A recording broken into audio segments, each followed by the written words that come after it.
In this video we will show how the data product composition tool works in DATAMITE framework. First, we choose to create a data product by clicking on the Create Data Product button. Then we select a data product name and a description for our data product and click Next. In the next window we must select the artifacts that will be imported into our data product. We find the dataset that contains the artifacts we want, select them and click Next. In the next step we are ready to process these artifacts. As you can see, there are several functionalities that you can use, such as aggregate artifacts, delete or retain columns, filter artifact or combine artifacts into a zip file.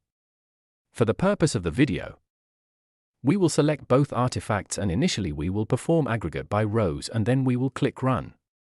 With this action a new artifact will be created. Then we will select this artifact and perform a deletion of a column by doing the corresponding actions. A new artifact will be created. We select it and click Save and Continue and then we click Finish. To see the data product with the artifacts that we saved, we go to Data Products, click the data product and we can see the metadata and the artifacts that it contains.